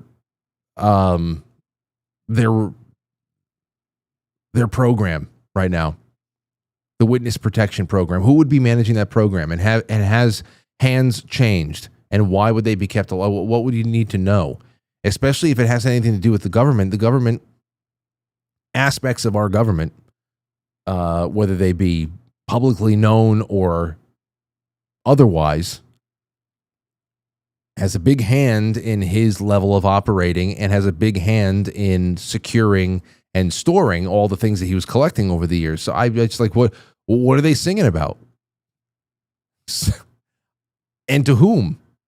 So these are just things you have to just ask yourself. And if you have adequate answers for all of them, then maybe you have something. Maybe you do. All right, over on quitefrankly.tv, we have some gold pills. Awake Not Woke, thank you so much. Belushi says, I want that espresso cup. Well, Belushi, you've been added in here. I'm adding all the names in. Stephen and Lori, thank you. Tomcat74, is Tomcat in there? Yes, let me add the 74 in case another Tomcat pops up. Tomcat says, Frank, glad you had a great time. One of my favorite states, Maine, stationed in Brunswick for 6 years and stayed in Camden last year. Thank you for sharing your family with us, Frankly's Tomcat74. Oh, man. Oh, it's especially when it comes to sharing my family's. I know I just saw this other one come in from Timza. And Tim says, well, Frank, welcome back. But I'm very sad to see that you have once again lost all of your hair. I have lost all of my hair. It's sad. It's a sad thing because I guess short-term gains with the Keto Brains, right? In the hair department. Okay, so I just pulled this up. So those of you who missed it over the last week, my cousins Sherry and Dave met us in Maine. And it was actually their anniversary 2 days before ours. So that first day that we went out for breakfast, which was Lauren and I's anniversary, the 21st, it was like the day or two after there. So we actually had like a joint anniversary breakfast at Jeannie's Great Maine Breakfast. It's a nice place, though. It changed management. Still, anyway, Dave and I, we had a lot of fun with the Keto Brains. In case you missed it, here it is. Take a look at this.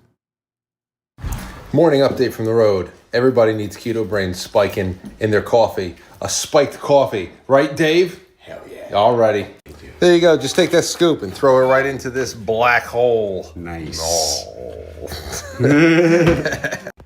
All right. Before Keto Brains. After Keto Brains. This stuff's really great. It is. It changes lives. I love it. That's it. Look at that. Look at those flowing locks. And it fell out very shortly afterwards. So like I said, the gains in the hair department with the Keto Brains is very short term. Don't let it. But, just two guys drinking mushrooms in the Great North. That's it. Oh, by the way, I think that for tonight, all the way through midnight tonight, East Coast, I think. Maybe it's West Coast. I don't know. But act quick, because I think that Keto Brains has a Memorial Day sale that ends at midnight tonight, and that is 10% off everything on the site, ketobrains.com. The link is in the description below. You can find that link through quitefrankly.tv. You don't have to put a code in or anything else like that. It's just 10% off of everything. And then tomorrow you can use the Frankly code and get 20% off. So go for it. Just go for it. It's really awesome, and I'm glad to have had it on the road. And so did Dave. Obviously, he got a nice head of hair as well. Closer to more of his dirty blonde hair. Me, look at me. I'm happy again in my natural state. Then it fell off. It's one of those things. The carriage turned back into a pumpkin, and I lost it all. All right. Okay. So back to quitefrankly.tv. Let's take some more calls. Okay, let's take 904. Hello, who's this? Hello? Hello? Hello? Hey, Frank. Hey, what's going on? My daughter wanted to talk to you. Okay, who's it? Hello? Hi, Who is this? Madeline Brown. What'd you, Natalie? No, Madeline. Madeline. Yeah, That's a wonderful name. What's your middle name? Jean. Madeline Jean. That's a great combination. Mom and Dad did well. How old are you? 7. You're 7 years old? Get out of town. My brother's 10 years old. But if you're 7, that means that last year you were 6. Yes, How old are you going to be next year? 8. No. You know that I'm gonna be 8. You're not going to be 8. You're going to be like 7.5. Did you want to talk to him about his bald head? No. What were you going to... You were going to say something about my bald head? No. All right. She said she didn't like it. What? You don't like... Wait. Madeline, you don't like my bald head? I only like my grandpa's bald head. Oh, so well, maybe one day... Well, I'm going to be a grandpa one day, I hope. Maybe then more kids will like me. Okay. Well, anyway, Madeline, what did you have for dinner for tonight? Mac and cheese. Oh, that sounds good. Aurora loves mac and cheese. She loves it. So... Yeah. Yeah. No, Oh, you have a daughter? I didn't know that. Oh yeah, I got a daughter, and she's 4. She's going to be 5 in September. You guys would probably get along famously. I know that you made videos because we're watching you on TV right now. No, you're watching me. Yes, on TV. You got to say, Dad, Mom. You have to be careful. Uncle Frank's got a potty mouth. So, anyway, enjoy the rest of your evening, and please call in again soon. It was great hearing from you, Madeline. Okay, bye. All right. Later. See you later. Well, she's a pisser, ain't she? Oh, man. Well, Bald Frank. That was that. Let me see here. In Tomcat, thank you so much. Witchy Poo says, EMP, crossing my fingers for the cups. Witchy Poo, I've got you down here. Witchy Poo, you're in, my friend. Safety Net 820 says, a little cookie for your coffee break. One love, Lynn. Then we got Hog Leg. Thank you so much, Hog Leg. It's wonderful to have you there. Porpoiseful, Sean Joe. Let me see. Porpoiseful, Sean Joe. Remember, I'm putting everybody's name into the name picker. And then Stephen Delore says, thanks for sharing your vacation and the concert with us. It was fun. Wherever I go from here on in, I mean, I always post a lot of behind the scenes on Patreon, Subscribestar, and also we're setting up a new private blog for those of you who are subscribed through quitefrankly.tv, the Squarespace. So it's going to serve the purpose of the Patreon and the Subscribestar, where I can post all the same videos and links and thoughts, and it's going to be good. So I just wanted to even that out a little bit. It's just a difference in the nature of those platforms versus Squarespace. But Lauren came up with a great idea, and we're adding more value for you guys that subscribe through the website. But wherever I go, and there's going to be World Fairs coming back. Apparently, there's going to be the 1776 celebrations. Why the hell shouldn't I drive into Philadelphia for something next year, or into Massachusetts for something next year? I'm sure that there's going to be celebrations all over the place. And the New England area is like ground zero for the revolution. So I got to start going around places. I got to leave the country at some point. And the show reflects my life. So I'm just starting to teach myself to start just being, new routines in documenting where we're going and what we're up to and how to bring people along for the ride and add new aspects to the show going forward. Obviously, the 7 o'clock show is the anchor to it all, but we gotta go do things. I gotta meet some of you people. There's that too. All right, let's see here. The Sentinel says the DOJ administers the Witness Protection Program, but it is actioned by the U.S. Marshal Service. Witness Security Program, or WITSEC, is a witness protection program codified through, I know. But my question is, who is running, not the actual, I'm talking about administrations, the people inside of it, and their political motivations. Especially since we know that at the crux of all of Jeffrey Epstein's past privileges of operating in the world, the crux of all that was gathering information. That's a pretty big thing right there. Information. And information on who? So let me put the Sentinel in there. Good. All right, I think I have everybody accounted for. What else did I want to bring up? A couple of more points. But your calls are really old. I wanted to catch up tonight. This is nice. 920, you're on the air. Go ahead. 920? Hello. Hello. Hello. Howdy. Hey, howdy. How are you? I'm doing well. What's on your mind tonight? Nothing. Uh-huh. I just wanted to say hello. That's Good. all I wanted to do. Wonderful. What's your Hello. name? I am Adrian. I'm the other Adrian. Ah, how are you, friend? I'm great. How Good. are you doing? I'm doing well. How long did Adrian, the Adrian I know, first and foremost in regards to the show, is my buddy from Rise Attire, who creates all the merch here. And of course, you and I have been talking.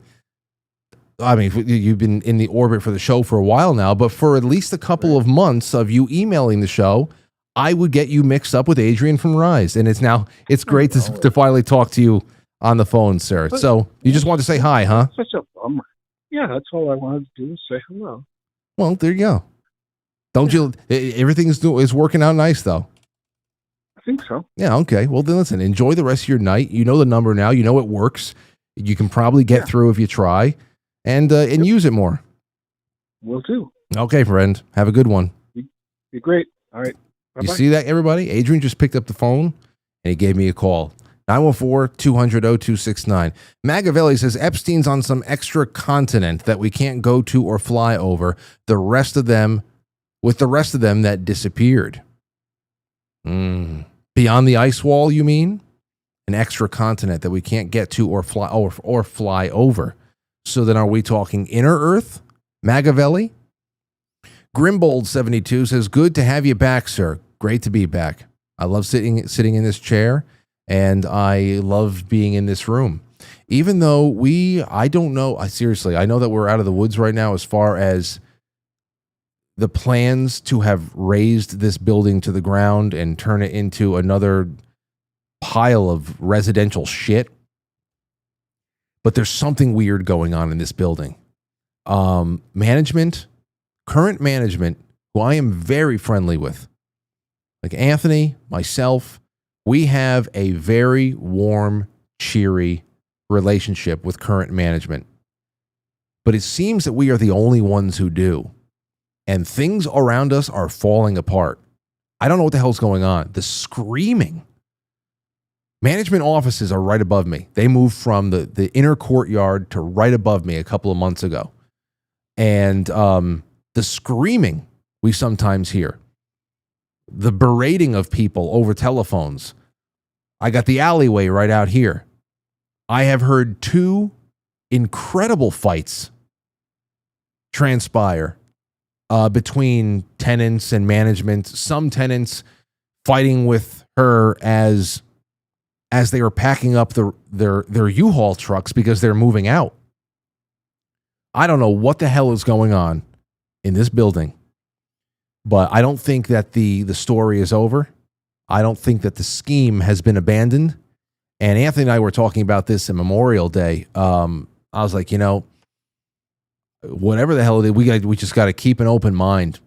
It's probably going to suck having to rebuild somewhere else, but I mean, we've done it before, twice.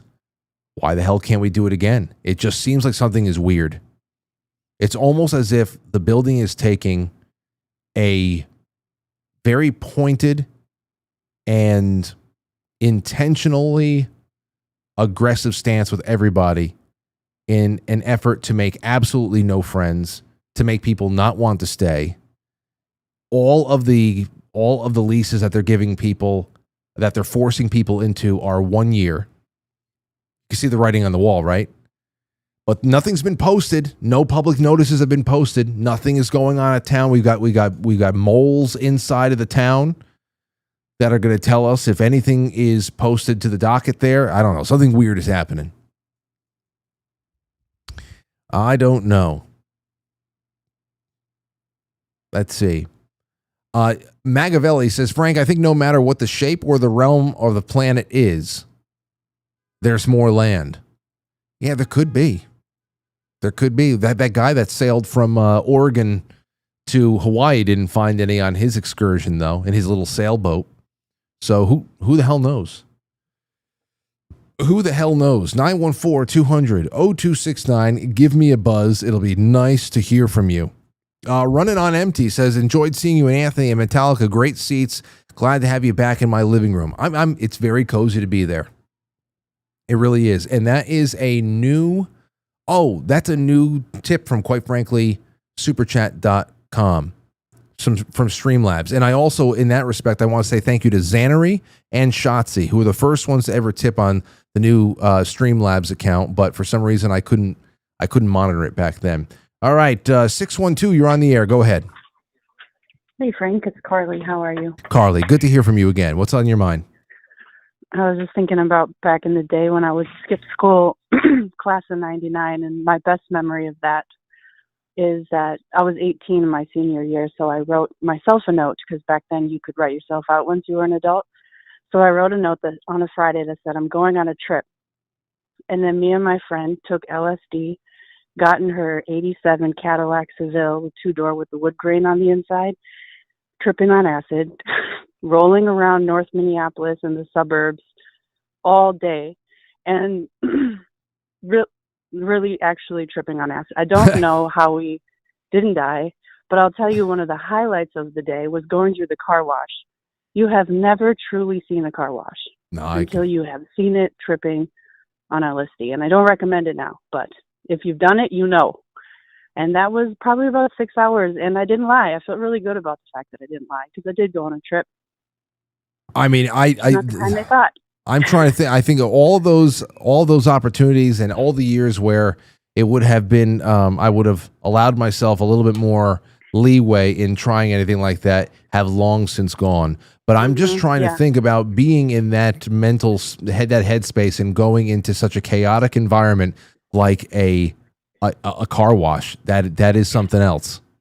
It was magical, man. It truly was. I would never go back to those days and do those things again. But being young and fancy and foolish, man, I got away with so much, and God kept me despite it all. So it was just one of those things. We skipped school a lot, and we all had drug problems. So one of the stories. But that's what I'm saying. This is an interesting thing, though. Here you are right now. It's hindsight is 20/20. You're looking back on life, and wow, you just shake your head in disbelief with some of the things you did, some of the things you got away with, some of the things you survived.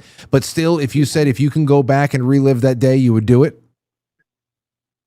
I think I would, because there's nothing like being young and just that's it. Removed from the consequences of your actions. It was just like whatever came, and we were rolling with it. And if there wasn't any trouble to get into, we were the trouble that what people were getting into. Like, we skipped, I don't know, man. I mean, I don't necessarily love the decisions I made or my heart while I was doing such destructive things, but like, it was just a time when the responsibility was low, and it was the 90s. I graduated in 99. It's just a different era, man. We could just be doing whatever and nobody paid us any mind. So it was a sweet time of life. Yeah. You brought me back to some of my own. And I got to say, I was, I remember this, I don't know. I must have been like freshman year of high school. Hey kids, any of the kids that are still listening right now, go eat a brownie or something like that, Twinkie. Just go in the other room for a little bit. So I was in the back in my grandmother's backyard. She had this playhouse that my grandfather had built for my father and his and my aunts and all that stuff, and of course all the neighborhood kids. It was like a little tiny house inside the back. You can get like a prefabricated shed at this point, but it was the playhouse. And it's still up there. The frame is still kind of just like, wow, it's crazy. Anyway, we would camp out in that thing in the backyard as kids. We found a way to snake all of our electricity to the back through these long extension cords, so we can get a television in there with our N64s, and we would have campouts, and we just stay up all night and play video games in this little tiny shed in the backyard in the 90s. And it was so great. And then, of course, as we got into high school, we started using the shed to bake it out. And we would hotbox the whole shed. And I remember going in there with like 3 or 4 of my friends, and we would smoke bowl after bowl after bowl, and it would be so thick in there that when we would get out of the back of it, and my grandmother would be inside at this point. My grandmother and my aunt. We would just go and say, "Hey, let's go to my grandmother's house. We can go into the playhouse." And so we left the playhouse, and this is how we prepared for this stuff. My buddy Kyle, he worked at a bakery at the time, and we all knew that we were going to get together. And we said, "Hey, we should go to my grandmother's backyard. It's nice and big and all that stuff. And at night we can hotbox the playhouse." Well, he knew that was happening, so he brought a nice big box of cannoli. Nice big box of just fresh cannoli. And Carly, let me tell you, only in this time of my life would I be able to hotbox that thing, get out of the playhouse, lay down in the backyard, look up at these tall tulip trees in the backyard, and then the night sky beyond that, and be so out of my body stoned and not be having an anxiety attack. I mean, I could have smoked until the cows came home and not one shred of anxiety. And it was just the cannoli cream, and it was just it was the cannoli cream in the 90s. It was the 90s. Oh my gosh! I just think about you. So good. Yeah, you talk about being free from things in your youth. Oh, free from certain forms of anxiety. It was incredible. For real. Yeah. Yeah. Good times. Thanks for memories lane there, friend. Yeah. Have a good night. All right. Have a good one. There you go. All right. Bye. I'll tell you. But then actually I stopped smoking for a very long time. Not too long after that. probably around 2003, not too long after that. I remember it was like me, 4 or 5 of my friends in the backyard, and we're just having a good time. And then I went inside for something. I had to go inside. I think my aunt called me in. I said, "Oh shit." Everybody's like, "Oh man, you got to go inside," because I had to go in with my grandmother. My aunt called me in, so my grandmother wanted to talk to me. And I remember walking through the back door, and I was totally outside of myself. And I walked into the living room. My grandmother's sitting on her chair as she usually was, and she looked at me. She said, "Frank, what are you guys doing in the backyard? Are you not?" And she said this totally serious. "You're not smoking. What is, Pam? What do they call it? Crack?" I said, "No." I said, No, Grandma, we're not smoking crack in the backyard. I promise you. And I had a good laugh. I think my aunt understood what the hell was going on, but it was harmless. And I said, "Okay." I gave her a kiss and I went to the backyard again. And that was, the night you carried on. We probably went to the Chinese restaurant or something like that. We went to Hosai Gai or something like that and had a steaming pile of rice, sweet and sour chicken, or a half fried chicken with pork fried rice, or the dumplings, the hot and sour soup. You wanted me to keep going? The egg roll was the dessert. That's how bad it was.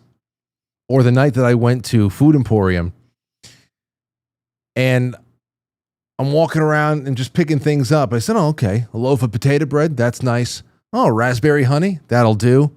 Oh, an entire ball of mozzarella. That'd be nice there too." And I went home. I sliced the mozzarella, put it on the bread, squeezed the raspberry honey on it. I was like, this is fucking fantastic. Oh, man. You want to talk about living free and young and whatever.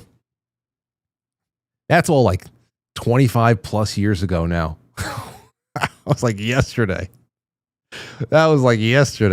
Anyway, Tommy Jekyll says, "I never skipped school. I have 3 brothers, the oldest of whom has passed. 17 years from the eldest to the youngest, me. The high school teachers that taught me. Everyone would rat you out." That's I can see that being the case. You got to watch out. How much rope are you allowed as the youngster? How much rope are you allowed? Amanda Zahn says, "Glad you're back. Here's some extra for antiquing next time." We're going to definitely do a show about antiquing. We have to. I did another stream. You got to go to the Instagram. It's at Quite Frankly Official. There's a lot of exclusives I put on the Patreon and Subscribestar and stuff like that, but I was doing Instagram live a bit more when we went to the antique shop and we were on the trolley tour around Acadia National Park. But the antique store that we saw, it was like because it's Route 1A. I think it's called it's like 1A Relics or something like that in Maine. And this is the best kind of antique shop. I've been to some really depressing antique stores where it's just, I don't know, everything just sucks. It's just, there's one antique store up in the Adirondacks. We're like, "Hey, let's go see what's in there." And it's like one pile of moldy books and literally 10,000 Buddha statues. All different shapes and sizes of Buddhas. I'm like, who the hell? Did this all come from one person? There's nothing of value in that place. It's awful. Actually depressing. This one in Maine was incredible. And it really made me start thinking. I told my cousin Sherry, who she's big on antiquing and thrifting and all that stuff. I said, "We got to do some stuff with antiquing and the store and the show. Something where it's like something that's worked into the show, especially just the antiquing culture of it all. I think about the stuff that I love to surround myself with. And then you think about, how much stuff can you really surround yourself with and what does it serve? Just to say, this thing on the shelf over here is very old and I own it. And then I started really thinking as I'm walking around this antique store, and you can go check it out. I put a lot of it on display on Instagram. Go into the live streams there. That is if you love antiques, perfect thing to do is to get into the trading of antiques, not necessarily the collecting, because I think it's the perfect thing to be able to pick things up, experience them, document them, research them, and then be willing to let them go. Because what else are you going to do with it? I find it as interesting as anybody else, but you got to be able to like trade in it. I feel like these things that are hundreds of years old, sometimes thousands, who knows? They traveled all that time and all those miles, and they made it to right in front of you at that time and place. And if you're able to own it for a little while before passing it on and making it go, it's almost like having a Geo Bear or something like that. I think there's some great stories. Antiquing reveals a lot about history, a lot about the human mind, the human heart. And like I said, there's just some really bad antique stores where you walk in and like, there's going to be absolutely nothing of interest in here. But this one was incredible. There's like 3 different levels to it. There's all like secret rooms. Even bathrooms had antiques all over the place. And everything from books to coins to old telephones to, so much. Actually, hold on a second.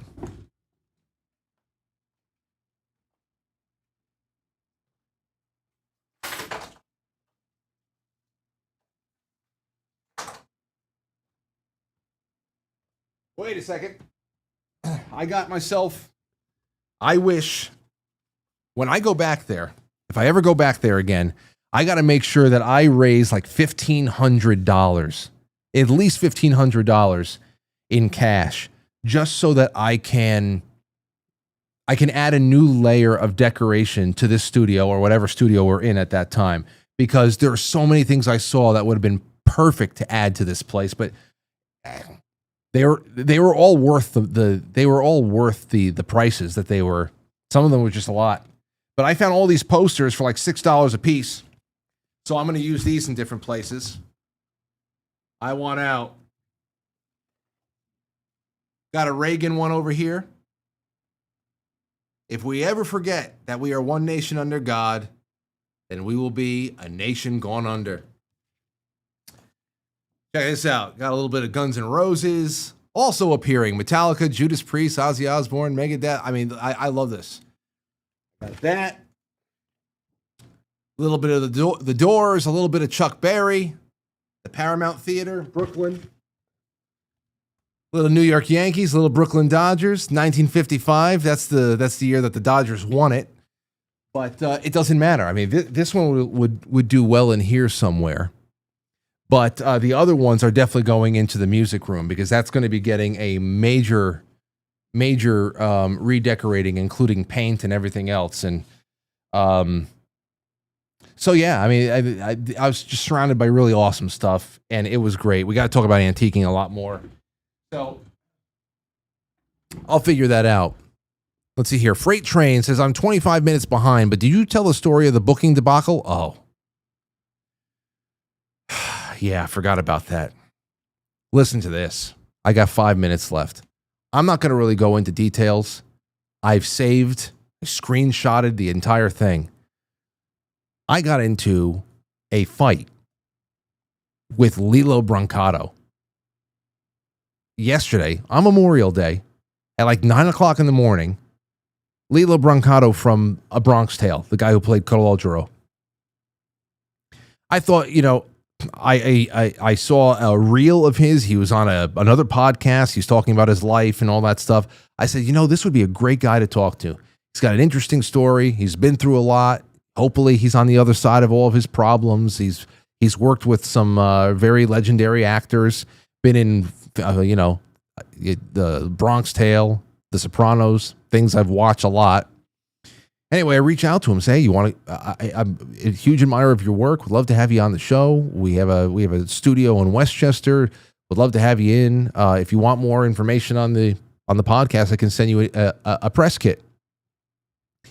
And he said, "Yeah, that he was very cordial back. That sounds great. Where in Westchester?" And then he asked, "Do I have a budget?" I don't have a budget. I don't have a budget, but I'd be more than happy to pay for gas and tolls and bridges. You know, I don't have a budget for that. I wish I want to actually grow the margins of this show so that if there are like higher end guests that I would, or when I say higher end, I mean a person, no matter who they are, that just has a story I'd love to experience here in person, that I can be able to fly them in, like, you know, you could pay for a trip, pay for a night at a hotel or something like that. And I'd love to be able to do that. Either way, I said, no, I don't have a budget. And then he declined. And if that's a standard for him, that's fine. He said, sorry, I can't do it. It's my time and all that stuff. And I said, okay. I said, okay, period. And then less than 3 minutes later, he started DMing me, berating me about how to produce my show. And I'm trying to get something for nothing. And this is not how you do a show. I'm going to check back with you in a year to see how far you get along, thinking that you can't pay for guests. Everybody pays for guests. I said, I said, okay. Must be something going on in his personal life. This is ridiculous. And I said this, and I said, this is ridiculous. I said, you're being ridiculous right now. I said, first of all, this was a cordial exchange up until a moment ago. I thought we can just let this go. And it was right around that point that I said, let's just let it go. And at that point I said, you know what? I'm unfollowing him. I'm deleting all this and hoping that deleting the message and unfollowing him he wouldn't be able to message me again. But then the messages started coming in again, and that's when I started just saving everything. I said, even with Roseanne, I said, hey, Roseanne Barr is a semi-frequent, appearance on the show. Even she doesn't ask for money. I've been rejected by bigger guests and whatever because I didn't have large enough network size that they want to make sure that they have an audience. But I mean, this got really fucking heated. And I mean, he was heated. He was like arguing with himself the entire time. There's got to be something going on in his personal. I don't know what the hell it was, but it was unfucking believable. I'm saying, how the hell am I ever going to watch this movie again? How the hell am I ever going to watch this movie again? And I don't know, man. Just say a prayer for Lilo Brancato. I'd still like to talk to him one day, maybe under certain different circumstances. But I mean, I never got paid to do anything. Nobody does that. People just invite each other on each other's shows, and if they want to promote something, or if they want to talk about it, if they just want to have a friend and they like a live medium, they show up. But no, there must be something else going on. That went 0 to maniac in a split second. I couldn't believe how maniacal it was.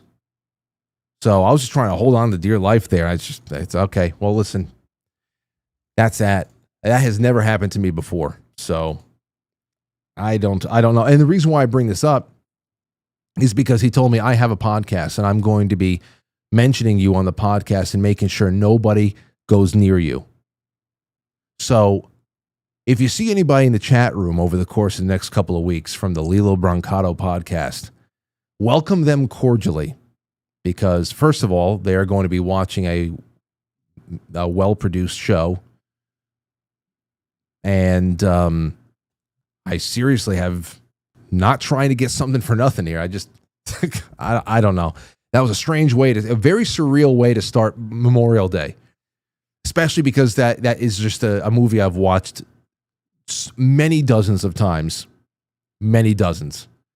And suddenly at 9:00 in the morning, before I even finished my coffee, I'm not even fighting with him.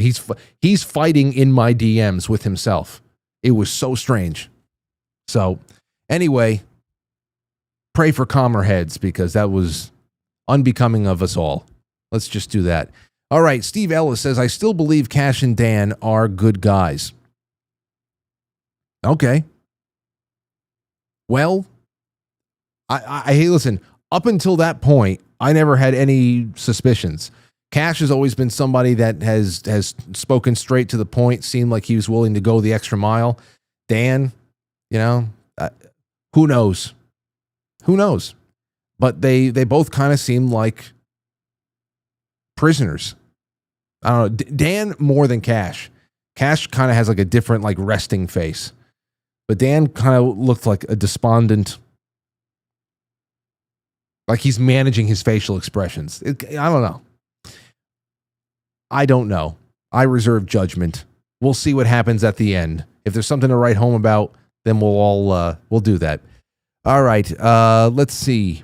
That's all I have for you guys tonight. This was a nice catch up, and I'm going to announce now who wins. Thank you, Witchy Poo, for all these cookies. Sentinel, C. Blanche. All right. No one knew? Tommy Jekyll. Oh, wait, did I put Tommy Jekyll in here? Hold on. Tommy Jekyll. All right, never skip school. That is everybody. That is everybody between QuiteFranklySuperChat.com, YouTube, Rumble, and QuiteFrankly.tv. I've got 25 names. Obviously, some people, put more than one super chat in, but we're only counting everybody once. So everybody has the same odds. 25 names across all of them. And here is the first name picked. Ready? Brrr. All right, first one is Sean Joe. Sean Joe. You get the first place prize, my friend. Get in touch with me. I'll send you out these espresso cups. And who's going to win the blueberry butter and the wonderful 2017 release of Sky Goes On by my band, Set the Charge. Random name number 2, Joe Martinez. There you go. I think Joe Martinez was watching on YouTube tonight. I think that is, right? Joe Martinez. Thank you so much. Thank you so much. And I had added Chickadee in there. Amanda's, yeah, everybody's in there. Everybody's in there. That's it. All right. All right, ladies and gentlemen. And of course, at the end there, Freight and Steve, you guys remember, reach out to me so I can get all of your addresses in the books there, and that'll be wonderful. This is going to be a better way of doing this. I'll be able to use it a little bit smoother down the line, but this is better to be. Perhaps what I can do is, as I'm reading off the super chats, somebody that I trust can actually be writing the names into namepicker.net so that I don't have to do all that. Maybe I can give that to Lauren. She could do that from home. It could be all remote. I like this. This is a lot easier than writing them down on pieces of paper. Well, I love you all. Oh, wait, hold on. There's a couple more that just came in now post. Max Meeks says the American Exile Trilogy audiobook is a mind trip that Franklys will enjoy. Max is one of our authors in the